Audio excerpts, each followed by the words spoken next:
సరే, okay sir. ఈ ప్రోగ్రాంలో ర్యాపిడ్ ఫైర్ అనేది ఒక కాన్సెప్ట్ కూడా ఉంది. దీంట్లో 5 క్వశ్చన్స్ అడుగుతాం. దాంట్లో ఒక క్వశ్చన్కి 2 ఆన్సర్స్ ఉంటాయి, ఏ ఆర్ బి మీరు చెప్పాలి. దాంట్లో ఒకటే చెప్పాలి. విజయవాడ వెస్ట్లో మీ ప్రత్యర్థి షేక్ ఆసిఫ్ లేక పోతిన మహేష్ ఎవరు? ఆసిఫ్ గారి పేరే వచ్చింది నాకు తెలిసి. ఎవరు కంటెస్ట్ చేస్తుంటే వాళ్ళు ప్రత్యర్థులు. ఒకళ్ళు ఏముంది, 4 చేయొచ్చు కదా. సరే, విజయవాడ వెస్ట్లో పోటీని ఎలా అర్థం చేసుకోవాలి? సామాన్యుడికి అవకాశమా లేక పెట్టుబడిదారుకి అవసరమా? సమర్థుడికి అవకాశం. సమర్థుడికి అవకాశం. పెట్టుబడిదారికి ఏం అవసరం లేదు. విజయవాడ వెస్ట్లో మిమ్మల్ని గెలిపించే అంశం ధనబలం, కూటమి బలగం? కూటమి బలగం, నా సమర్థత సామర్థ్యం.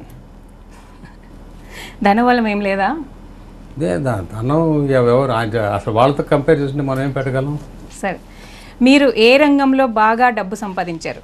1 వ్యాపారం, 2 రాజకీయం. నేను మొత్తం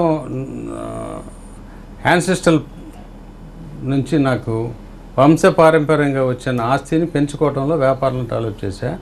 రాజకీయంలో డబ్బు ఖర్చు పెట్టా.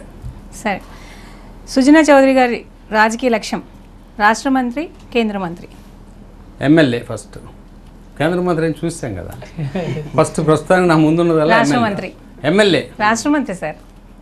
ఇప్పుడు నాకు మంత్రి కాకపోతే ఒరిగేదేం లేదు. మంత్రి అయితే ఇంకా బాధ్యతలు ఎక్కువ.